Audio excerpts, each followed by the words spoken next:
Aujourd'hui, dans Secret de couple étoilé, nous allons à la rencontre du couple Castanou qui a accepté de nous faire rentrer dans son univers et de nous dévoiler, à travers nos questions, les secrets d'un mariage réussi. Bon, bienvenue chez nous déjà. Hein. Comment vous êtes-vous rencontrés? Comment on s'est rencontrés? On s'est rencontrés en Éden. Dans la présence de Dieu. Ça veut dire dans la maison de Dieu. Je peux le dire comme ça. On s'est rencontrés en fait à l'église. Hein, et on était en service en fait. On servait le Seigneur. Ça mène très loin. Moi je me rappelle seulement que j'ai vu venir une jeune femme mignonne, posée, qui avait de la stature, de la prestance. Et, je suis flattée. Ah, on était des jeunes... pieux. Voilà, c'est ça. Des jeunes motivés, aimant le Seigneur. On était en plein service, on servait le Seigneur, c'est vrai. Et on s'est rencontrés dans l'église. Il faut quand même dire aux jeunes qui nous écoutent, hein, nous on s'est rencontrés, mais il n'y avait pas de convoitise. C'était la piété, la crainte de Dieu. Et elle était bien quand même. Ma femme déjà, elle était très bien, franchement. Béni Dieu. Hein? Béni Dieu. Toi, tu étais bien aussi, mais tu étais un peu... J'étais un radical. Voilà, on va dire ça. Tu as parlé d'un épisode là où j'étais... C'est ça, où bah je oui, dit, c'est quoi oui, ça, oui, en fait, bah, je m'en souviendrai toujours. Je m'en souviendrai toujours. Alors, c'est vrai que tu étais le Les responsable. jeunes prenez-en de la graine, hein. Écoutez bien. Alors, à l'église, nous, on avait un groupe de jeunes. Enfin, on avait qu'on appelle l'église de maison. On se retrouvait une fois par semaine. Mais c'était ce groupe de jeunes, c'était une église de maison des jeunes. Voilà. Ouais, Donc, groupe d'impact. Groupe d'impact, voilà. Et donc, on était tous les deux dans le même groupe. Et toi, tu étais le responsable du groupe. Donc, en tant que responsable, tu jouais un peu le rôle de berger. Tu appelais tout le monde la semaine et tout, prendre les nouvelles. Quand quelqu'un ne venait pas, tu t'assurais que tout va bien. Et c'est vrai que moi, tu m'appelais souvent. C'est vrai? Oui. Je m'en rappelle plus, là. Si. Et une fois. Mais comme tous les autres aussi, hein. Oui, certainement. Je me disais bien comme tous les autres. Mais un jour, tu as dit, tu m'as appelé, tu dis, Sœur Maud, bon, je vais te dire une chose, c'est que je voulais juste quand même mettre un peu, voilà, fixer les idées, être clair. Mettre les choses au clair. Voilà, mettre les choses au clair. Afin d'éviter les ambiguïtés. Oui, parce que vous, les femmes, là, quand même, des fois, on vous dit bonjour, c'est déjà parti ailleurs. Oui, mais quand même là, franchement, alors, tu dis, c'est pas parce que je t'appelle que tu peux t'imaginer qu'il y a quelque chose, que je ressens quelque chose pour toi. Pour moi, il n'y a rien. Alors, je me suis dit, mais pour qui il se prend? C'est vrai que ça m'avait un peu choqué, mais bon, voilà, c'est la petite histoire. Mais en tout cas, on était plutôt respectueux, n'est-ce pas? Voilà, t'étais pas un gars bizarre. Tu étais plutôt respectueux pour toi. Le Seigneur avait déjà travaillé. Il avait déjà délivré de la folie, de la légèreté, de l'impudicité. Et moi, j'avais basculé un peu de l'autre côté, de radical. Ah, c'était bien. Hein? À quel moment y a-t-il eu le déclic? Pour moi, le déclic, il a vraiment eu lieu par révélation. Mais avant de raconter la révélation, un jour, je suis tombé malade. J'étais à la maison, je ne suis pas allé à l'hôpital. Non, tu étais à la maison. J'étais à la maison. Oui. Et puis alors, c'est là que j'ai vu arriver à la maison 3 sœurs, enfin 3 personnes, pas au même moment, mais qui venaient m'aider. Parce que j'étais un peu en incapacité de prendre soin de faire à manger et tout ça. Donc j'avais 2 sœurs là qui venaient à la maison, m'aider à faire à manger, tenir la maison. Et puis j'avais sœur Maud aussi. Alors moi j'avais, vous savez, nous les hommes on est observateurs quand même. Hein. Donc je voyais les deux là, j'étais dans le lit couché, je voyais les deux, une espèce de rivalité, de compétition pour attirer mon attention. Hein? Et ce qui m'avait interpellé avec ma femme, c'est que quand elle arrive, elle voit qu'il y a les 2 autres sœurs qui sont là, elles essaient de marquer leur territoire, de montrer qu'elles sont utiles. Elle arrive, elle voit les 2 autres, elle dit je reviendrai plus tard. Et puis moi je dis mais non, il faut rester, rentre dans la compétition, je vais voir comment tu te bats toi aussi. C'est ça en fait. Et ce qui m'a étonné, c'est que, en fait, elle n'est pas rentrée dans ce jeu-là. Et tu n'as pas essayé de forcer mon attention. Et ça, pour l'homme que j'étais, je me suis dit, c'est bizarre, elle n'est pas comme les autres. Parce que toi, en fait, ce qui m'a impressionné chez ma femme, c'était sa dignité. Tu sens qu'elle n'est pas là, elle n'est pas prête à se brader pas cher. Elle n'est pas prête à se déguiser pour essayer de... Voilà, moi, ça m'a interpellé. Je me suis dit, mais dis donc, mais elle a de la... Alors, c'est vrai que moi, j'étais loin. Alors, en tant que femme, effectivement, quand tu vois, il y en a 2 femmes en train de se marcher dessus. Les 2 autres, je sentais qu'elles essayaient d'attirer mon attention. Mais ma femme, toi, ce qui m'a touché chez toi, c'est que tu n'essayais pas d'attirer mon attention. Tu étais sympathique, disponible, et tu essayais de m'aider et de rendre service. Tu vois, tu n'essayais pas. Alors que je suis sûr qu'il y avait d'autres pensées quand même. Hein. Parce qu'à l'époque, je fus mignon quand même, n'oublie pas. Oui, non, je ne vais pas dire le contraire. Merci, hein. alléluia. Et non, ça m'a touché. Et donc, je me rappelle une fois, tu m'as accompagné à l'hôpital, on est revenu, et puis tu as voulu rentrer chez toi quand tu as vu les deux autres. J'ai dit, mais non, tu peux rester un peu. Elle a dit, non, je reviendrai plus tard, je reviendrai plus tard. Je me suis dit, waouh. Et maintenant, c'est là que je dors. Et le lendemain, quand je me réveille, et puis j'ai entendu mon témoignage intérieur. Ouais, je ne dis même pas Dieu, je dis mon témoignage intérieur. Puis mon témoignage intérieur m'a dit, mais est-ce que tu as remarqué cette femme-là? Regarde son caractère. Est-ce que ce n'est pas le genre de femme que tu attends? Regarde sa prestance, regarde sa dignité, regarde sa tenue, sa sobriété, sa douceur. Et puis moi, je répondais à cette voix intérieure, je dis non, c'est pas le que j'attends. Hein? Non, pas particulièrement. Mais regarde comment... Et c'est vrai que quand j'écoutais mon témoignage intérieur, et puis je me disais, mais c'est vrai que... En fait, elle a tout pour être le genre de femme dont je rêvais. Sauf que tu avais les handicaps. Le premier, c'est que tu ne parlais pas couramment anglais. Ouais, non, mais... Des handicaps, parce que tu avais une liste, en fait. Ah oui, j'avais des préjugés. Des préjugés, tu avais une liste de critères, tu écrivais des choses. Comme tout le monde, hein. Ok. Hein? Et c'est là que tu vois comment ça peut piéger les gens quand même. Hein. Parce que moi, j'avais des critères charnels. Je me disais, il faut que ma femme parle couramment anglais. Je parle anglais aujourd'hui un peu, non? Alléluia. Et puis je me disais aussi, on a toujours des vieux clichés comme ça. Il faut que ma femme soit une guerrière de prière. Une guerrière. Alors, franchement, mais je disais ça avec un préjugé parce que finalement, en regardant en arrière, toi, tu es une femme de prière. Mais sauf que moi, quand je disais une guerrière de prière, je voulais une femme quand elle prie, là, tu sais. Enfin, elle bouge, là, que les murs bougent dans la maison. Oh, ma femme, quand elle prie, c'est la douceur. Des fois, j'avais dit, mais crie un peu. Tu vois. Et donc, ça, c'était les différents trucs. Mais après, le Seigneur a vite gommé ça quand même parce que la vérité, c'est que quand je regardais, je me disais quand même, non, même s'il n'y en a pas tout ça là, hein, en vérité, c'est quand même en termes de prestance, en termes de... Oh, cette femme, elle est... Voilà. Ça m'a touché quand même. En fait, tu m'avais raconté aussi un peu, parce que ce qui t'avait surpris, c'est que tu as eu comme une forme de conversation avec le Seigneur. Oui, c'est ça la révélation. Non, tu sais, c'est pas que les gens disent, moi aussi j'ai entendu une voix. Ouais. Parce qu'il y a des gens, ils entendent des voix que lorsque c'est pour le mariage, et puis ils n'entendent pas Dieu leur dire, va en mission. Tu vois, donc c'est pour ça que je suis prudent avec l'histoire des voix. Mais sinon, c'est vrai que moi, c'était quand même... Je priais beaucoup. Je ne priais pas d'ailleurs pour le mariage, en fait. Hein. Je ne priais pas pour le mariage, moi. Je priais pour la communion avec le Saint-Esprit. Et c'est dans cette communion-là que le Saint-Esprit m'a dit, regarde cette femme. Mais sinon, ce n'était pas mon sujet de prière, quoi. Tu vois. Mais franchement, en regardant en arrière, je suis tellement reconnaissant à Dieu parce que je pense que si je n'avais pas eu ce témoignage intérieur-là, je n'aurais pas eu la lucidité de faire le bon choix. Pasteur Maud, soupçonniez-vous l'intérêt du pasteur Yvan à votre égard? Est-ce que j'ai senti venir la chose où j'étais...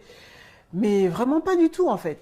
Ah bon? Parce que, non, j'avais pas l'habitude de venir chez toi. Non. On n'avait pas l'habitude de se fréquenter, quoi. Il n'y avait pas ça, on se voyait dans le GI, mais ce jour-là, tu m'as appelé, je me dis, s'il m'appelle, c'est qu'il a vraiment besoin d'aide, c'est pas un caprice.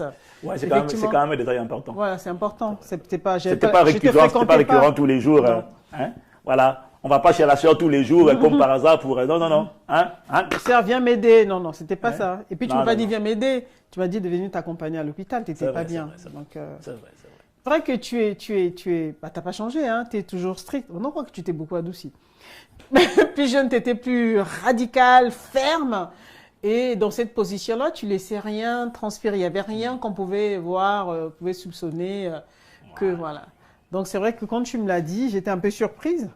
Ah bon? N'empêche, oui, j'étais surprise. Et je me dis, bon, il faut que j'aille prier. Parce que je me suis dit, c'est un garçon, il n'y a pas d'écart, il n'y avait pas d'histoire autour de toi, genre tu as fait les avances à telle sœur, il n'y avait jamais d'histoire. Hein, donc, alors quand je suis revenue te voir, j'ai dit oui à ta proposition, mais oui, pour qu'on puisse mieux se connaître, peut-être se fréquenter.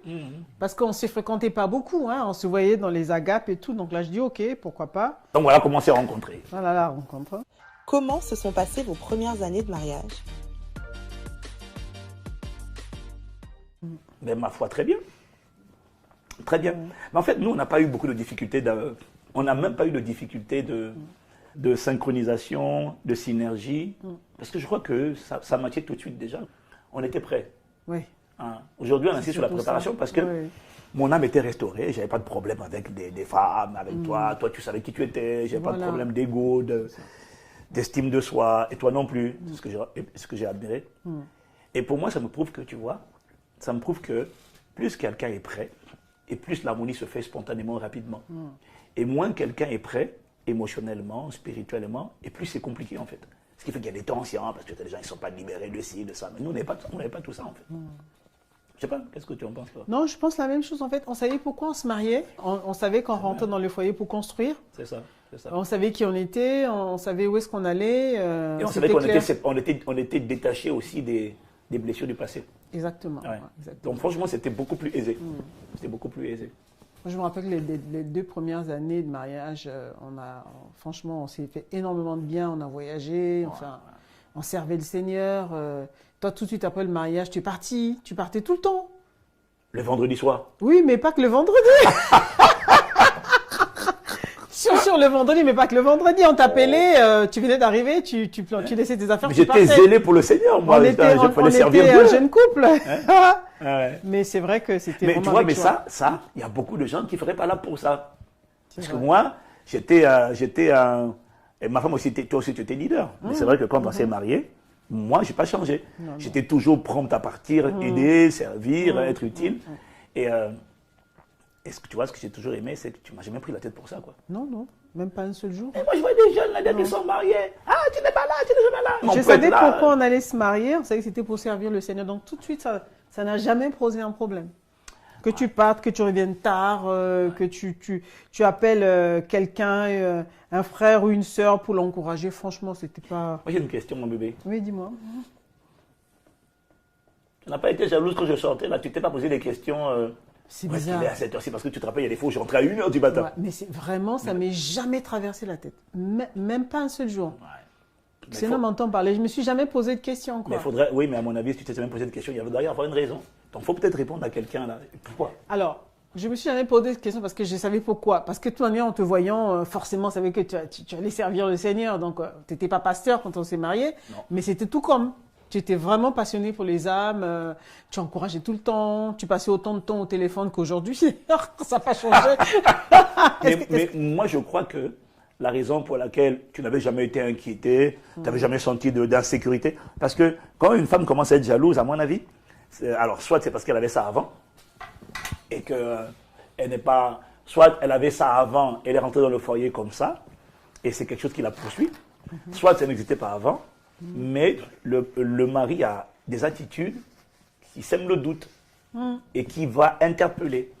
Donc, et moi, j'avais pas ça du tout. Non. Mais surtout que quand on était fiancés, j'ai vu comment tu étais réglo. C'est-à-dire que jamais tu as eu des attitudes bizarres vis-à-vis de moi. Ouais, c'est vrai aussi. Voilà, donc tu m'as jamais tripoté ou demandé des choses bizarres. On a été dans la sanctification.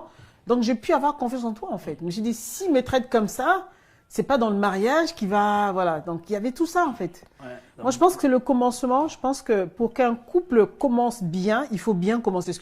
En fait, on a pris le temps, je ne sais pas si c'est 6 mois ou 7 mois qu'on dirait nos fiançailles, mais pendant ce temps-là, il y avait quand même des bases. On avait des valeurs, tu étais introduisant sur certaines choses. Je me rappelle une fois, on devait aller à l'église et donc tu as proposé de venir me chercher. Ça, je me souviendrai. Ça m'avait traumatisé aussi, donc j'en parle.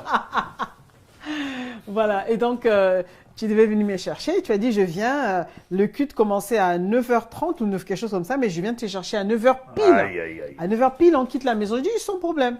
Et tu es arrivé, je n'étais pas prête. Mais je n'étais pas prête de quoi? Il restait quoi? 10 minutes.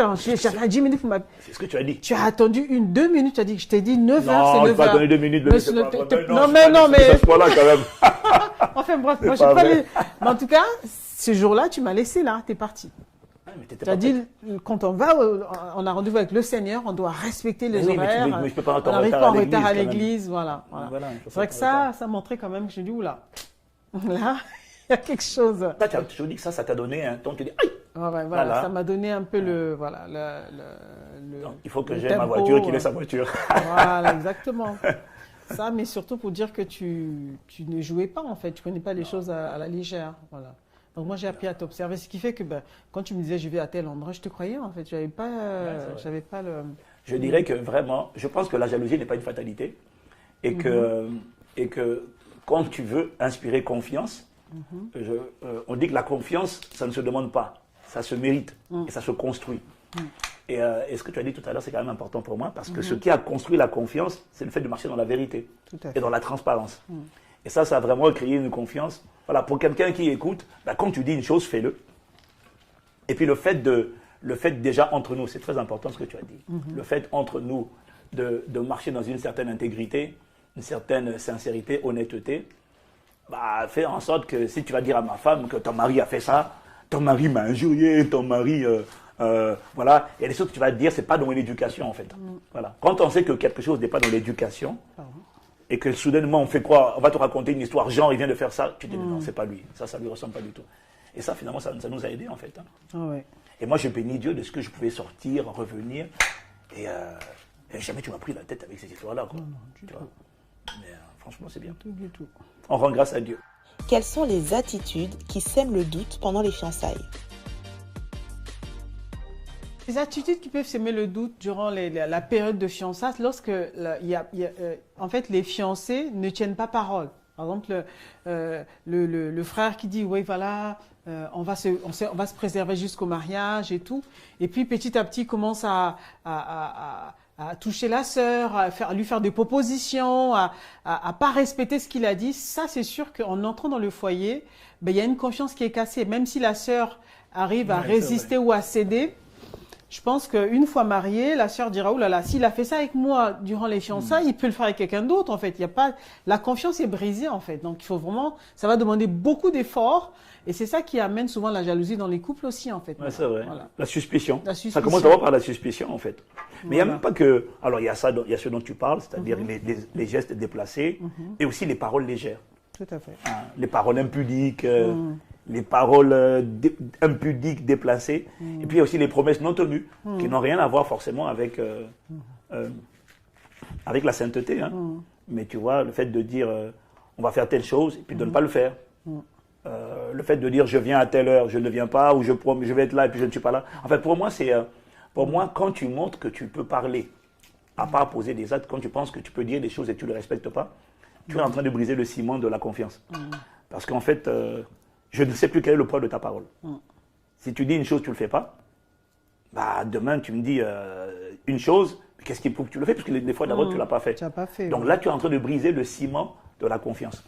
Et donc à quelqu'un qui m'écoute, je dirais vraiment, fais gaffe. C'est pour ça qu'il faut aspirer à l'intégrité, il faut tout se battre, il faut tout faire pour être trouvé intègre. Tout à fait.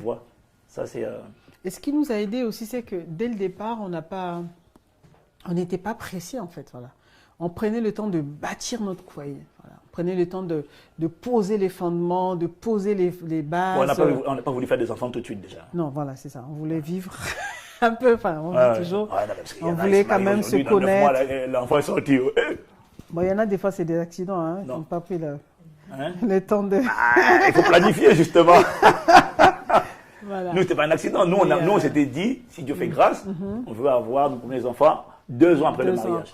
Ça nous laisse au moins 1 an et 3 mois de complicité, parce que ça nous a quand même beaucoup aidé. Tu vois, apprendre à se connaître l'un et l'autre, apprendre à se connaître, apprendre à trouver la synergie, parce que la vérité, moi je crois que, alors, on était prêts, mais je crois que pas une seule chair seulement, une même âme, un même esprit, la fusion de l'âme, la fusion de l'esprit, ça prend quand même du temps. Ça prend le temps, même si on est préparés tous les deux, il faut quand même créer une harmonie et ça prend du temps. Vous dites toujours que vous êtes en lune de miel. Comment cela se traduit-il au quotidien?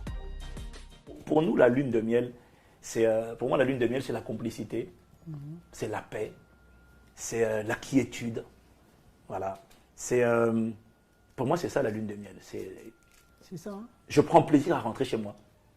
Je prends plaisir à être avec ma femme. C'est pas un boulet. Je prends plaisir à voyager avec ma femme. Et pour moi, je ne crois vraiment pas que ce soit un acquis. Surtout après 22 ans, je pense que pour beaucoup de gens, il y a une monotonie qui s'installe. Et moi, je ne le sens pas du tout. Tu vois? En fait, quand je parle de lune de miel, je parle surtout de paix. Chez moi, ma maison était un havre de paix. Et la Bible dit que mieux vaut pour un homme habiter à l'angle d'un toit que de partager la demeure d'une femme querelleuse. Et il n'y a rien de pire pour un homme qu'une maison avec une femme querelleuse. Donc tu sais que dès que tu vas arriver, ça va être bille électrique. Et moi, j'ai la paix. Et pour moi, c'est juste waouh. C'est ce que j'allais dire, en fait, la lune de miel, dans le sens qu'on ne se prend pas la tête. On est très, très simple. On n'est pas des gens compliqués. On privilégie la paix. On ne va pas chipoter sur des choses. On est vraiment, en fait, on parle, on échange, mais vraiment, le climat. Voilà, c'est-à-dire qu'on n'est pas des gens compliqués. Toi, tu n'es pas compliqué, moi non plus. Non, je ne suis pas compliqué, bébé. Voilà. Mais quand même, ce qui nous a aidés, c'est qu'il y a quand même eu des moments où j'étais énervé. Parce qu'en fait, la vérité, quand on dit lune de miel, c'est quand même important. Lune de miel, ça ne veut pas dire qu'il n'y a pas eu de friction, il n'y a pas eu de tension. Non, parce qu'il faut être honnête, il y en a eu, je crois qu'il y en a eu. Mais nous, la force qu'on a eue, c'était la communication. Et puis, le fait d'être attaché à Dieu, le fait d'être attaché au Seigneur, bah, quand il fallait mourir à moi-même, bah, par amour pour Dieu, j'étais prêt pour garder ma communion avec Dieu. Il y a des choses que j'étais prêt à faire et qui rendaient la chose, l'obéissance simple. En fait, ce que j'essaie de dire, c'est que, parce que moi, quand je dis aux gens lune de miel, ils pensent que ça veut dire qu'il n'y a pas eu de problème. Il y avait une communication. Parce que, bon, quand on se marie, quand même, les hommes et les femmes, on n'a pas les mêmes habitudes, quoi. Non. OK? Bon, l'homme a des besoins, la femme a des besoins, tu vois. Et la plupart des besoins de l'homme, mais la plupart des femmes, vous êtes comme ça, quoi. C'est pas oui, compliqué, on est différents, hein, c'est sûr. On est différents. Mais en fait, le simple fait de oui, pas... mais attends, Ouais. mais donnons l'exemple de ces différences-là, tu vois. Ouais, ouais. Quand on est marié, l'homme a besoin, on l'enseigne, l'homme a besoin la femme a besoin de conversation, l'homme a besoin de copulation et tout ça. Et moi, j'ai rarement, enfin, quand je fais des conseils, je réalise qu'il y a beaucoup de femmes, ça je vois ça en entretien, qui en fait ne sont pas sensibles aux besoins, copulation de l'homme. Alors je reconnais aussi qu'il y a beaucoup d'hommes ne connaissent même pas le besoin de l'homme, en fait. Oui, mais elles ne se rendent pas compte que c'est un besoin. Voilà, en fait. c'est ça. Beaucoup de femmes pensent que c'est juste un désir. Elles ne se rendent pas compte que c'est un besoin. Tu vois? Et donc, elles ne font pas exprès. Mais c'est important pour nous de comprendre qu'en fait, vous ne le faites pas exprès. Donc, on va te dire, moi je suis fatigué, je vais dormir. Mais peut te dire ça tous les jours. Hein. Je suis fatigué, je vais dormir, je suis fatigué, je vais dormir. Bon, alors, je reconnais que nous aussi, en tant qu'homme, on doit se préparer. On doit quand même faire notre effort pour mieux comprendre notre femme. Mais moi, ce que je voulais dire, c'est que je me rappelle quand même de ces épisodes-là où, à un moment donné, parce qu'au début, on ne dit rien. On encaisse, et puis on m'a donné le jeûne, il m'a approché, écoute là, écoute. Et moi je te dis ça une fois, écoute, je n'ai pas l'intention d'aimer une autre femme, mais aide-moi à t'aimer, aide-moi à rester attaché à ma femme. Ce qui est bien avec toi, c'est que tu es franc. C'est vrai. Donc quand tu penses à un truc, tu vas le dire, voilà. Tu ne vas pas tourner autour du pot, tu vas dire des choses. Voilà. Et il y en a, ils ne disent pas. Et du coup, ils souffrent en silence. Et ça, c'est vrai que moi, j'ai décidé, très tôt dans mon mariage, de dire à ma femme les choses, quand ça me gêne, de me dire, parce que j'avais décidé que je ne vais pas aller aimer une autre femme. Et je sais que l'une des raisons de l'adultère dans le mariage, pour moi, va toujours naître sur les cendres d'une frustration, d'une déception qui n'a pas été réglée. C'est vrai. Tu vois? Et donc, ne voulant pas être frustré, je préférais dire, au moins, ça, je ne suis pas content de ça. Et ce qui était bien, c'est ça l'importance de la préparation, c'est que quand je te disais, je ne suis pas content de telle ou telle chose, voilà, on discutait calmement. Et ça, c'est une bénédiction. Jusqu'à aujourd'hui. Pour moi, c'est ça qui a aidé vraiment à faire de ce foyer-là lune de miel, jusqu'à aujourd'hui. On discutait et puis on a été... Alors, très vite, on a quand même eu la conscience, une prise de conscience qu'on venait dans le mariage pour donner. C'est-à-dire qu'on ne venait pas pour créer des frustrations, mais on venait vraiment pour donner. Recevoir, pas pour recevoir, mais pour donner. Voilà. Donc, c'est pour ça que moi, en venant avec mes rêves, tous les trucs, tout ce que j'avais vu, moi, dans les films et compagnie, j'ai vite fait de tout enterrer parce que c'est pas ça le mariage. Pas tout enterrer quand même, attends. J'ai tout enterré pour de vrai. Hein. Oh là là. Quelles sont les concessions que vous avez dû faire en vous mariant? Les visites, voilà, les visites. Par exemple, quand on voyage, toi, tu es plutôt le genre à rester à l'hôtel, à pas sortir du tout. Tu viens en mission, mais tu peux faire du premier jusqu'au dernier jour, tu ne mets pas tomber dehors. Donc, du coup, je reste avec toi. Voilà. Non. Ah, bébé, moi, je t'ai toujours dit, il faut sortir. Hein. Non, mais. Mais si, c'est toi qui ne veux pas sortir toute seule. Mais je ne peux pas te laisser. Mais même quand tu te trouves des gens, tu ne veux pas sortir. C'est ça le problème. Oui, c'est ça. Donc, miséricorde. alors qu'avant, moi, j'étais le genre à sortir, à visiter, faire la randonnée, faire plein de trucs. Mais en fait, ces genres de choses, j'ai laissé parce que voilà, on est un couple. Donc du coup, je suivais un peu le rythme. Tu vois, il y a des choses comme ça et c'est ça que j'ai appris aussi, c'était aussi la mort à soi. On ne rentre pas pour satisfaire sa chair, mais on vient vraiment pour donner le meilleur de soi-même, pour vraiment donner à l'autre, quoi. Et en donnant, j'ai vu que j'ai beaucoup reçu avec toi, en fait. C'est pas fini. Tu me donnes beaucoup, énormément. Voilà, donc c'est ça aussi. Alléluia. C'est ça, en fait. C'est vrai qu'effectivement, cette rénonciation, la mort à soi, alors beaucoup de femmes auraient vécu ça comme une frustration, disant que c'est pas normal. Et comment moi, au quotidien, j'ai pas, au contraire, je tournais ça à mon bénéfice, en fait. Moi, je pense que, en fait, ça dépend de comment on a été préparé et ça dépend de comment on prend les choses. Toujours, la question, c'est toujours de quel point de vue, qu'est-ce que tu acceptes. En fait, c'est pas trop la chose, c'est comment tu vis les choses. Et moi, j'avais décidé, c'est vraiment une prise de conscience, j'avais décidé jamais je laisserai une situation me transformer moi, me changer ou bien m'enlever la paix. Voilà. Donc, les femmes qui le vivent comme une frustration, peut-être qu'elles se disent que je viens dans le mariage pour puiser quelque chose, pour prendre quelque chose. Oui. Voilà. Mais quand on change de côté, de point de vue, on change de côté carrément, non, je suis venu pour donner, donc je donne. Ouais, mais voilà. Moi, je crois que la personne qui se prend la tête, surtout sur des détails pareils, non, mais je suis désolé, mais pour moi, c'est un des détails. Attends, tu as un homme qui est intègre, un homme qui est loyal, un homme qui est fidèle, un homme qui assume ses responsabilités, et juste parce qu'il n'aime pas le restaurant, bah pour moi, c'est de l'immaturité. Pour moi, ça serait de l'immaturité, parce que ça veut dire que tu t'es marié, mais tu n'acceptes pas l'autre comme il est. Parce que le but du mariage, c'est pas de changer l'autre. Le but du mariage, c'est de, tu as dit, de donner sa vie pour faire réussir un projet. C'est pas de changer l'autre et de le mener à me donner tout ce que je veux. C'est pas ça. Et d'ailleurs, tu l'as dit toi-même. Tu vois? Ce que la femme demande, c'est l'amour. Bon, après, l'aller au restaurant, si c'est pas la culture de quelqu'un, c'est pas sa culture, quoi. C'est une sorte culturelle. C'est pas l'amour. Si c'était l'amour, il y aurait pas. La plupart des gens vont au restaurant et puis après ils trompent leur femme ou ils trompent leur mari. Donc, non, mais pour moi c'est important quand même. En fait, je crois que c'est important de comprendre qu'on ne se marie pas avec quelqu'un pour changer la personne, la transformer en pantin ou en poupée qu'on peut utiliser comme on veut, qui nous donne ce qu'on veut. Pour moi, c'est pas ça le mariage. Pour moi, le mariage, parce que, alors ma femme elle dit qu'elle a renoncé, c'est vrai. Mais moi aussi, j'ai renoncé. Mais oui, tu as renoncé à beaucoup de choses. Il a renoncé à ne pas dormir avec l'adoration. Je vous assure, moi, j'ai dû renoncer. Moi, je suis quelqu'un, j'aime mes temps de retraite personnelle parce que je dors avec la Bible audio tout le temps. Quand je suis tout seul. Ma femme, elle ne supporte pas le moindre son audio. Non, pour moi, ça fait 22 ans de mort à soi. Donc quand je quitte la maison, je vais en retraite, je suis heureux, je laisse tourner l'adoration, je laisse tourner la Bible audio, mais ma femme, je peux pas, même pas un truc. Tu vois, ça je laisse tourner l'adoration la journée, mais la nuit, quand je dors, il faut silence partout. Silence total. Voilà. Voilà, c'est une grosse privation. Alléluia. Voilà. Égalité. Sinon, j'ai renoncé à quoi d'autre? Non, en fait, plus que renoncer, en fait, moi, aujourd'hui, je ne compte même pas en fait, moi, je vois ce que j'ai gagné, en fait. Amen. Moi, je regarde ce que j'ai gagné. Honnêtement, mon panier est rempli, quoi. Je n'imaginais pas vivre ce que je vis. Et donc, franchement, du coup, je ne peux même pas. Voilà. C'est pour ça que quand tu me dis, mais je sais que j'ai renoncé à beaucoup de choses, mais j'ai du mal. Je ne te parle que du restaurant tout le temps, mais en fait, parce que j'arrive pas. Je vois plus ce que j'ai gagné que ce que Amen.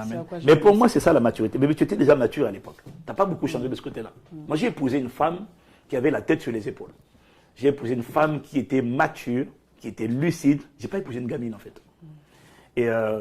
Et pour moi, il y a des revendications qui sont vraiment dignes des gamins. C'est de la gaminerie, c'est... voilà. Tu ne demandes pas ça, je ne te parle plus. Tu n'as jamais été comme ça. Et ce qui fait que j'ai la paix dans mon foyer.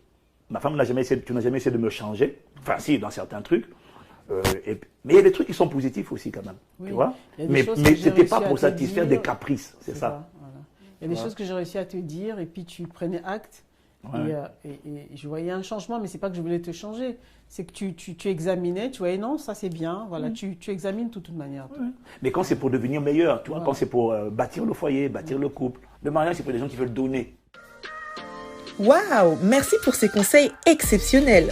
Rendez-vous pour le prochain épisode de notre émission Secrets de couple étoilé avec Pasteur Yvan et Pasteur Maud pour recevoir encore d'autres clés afin d'expérimenter une vie de couple épanouie. À très bientôt.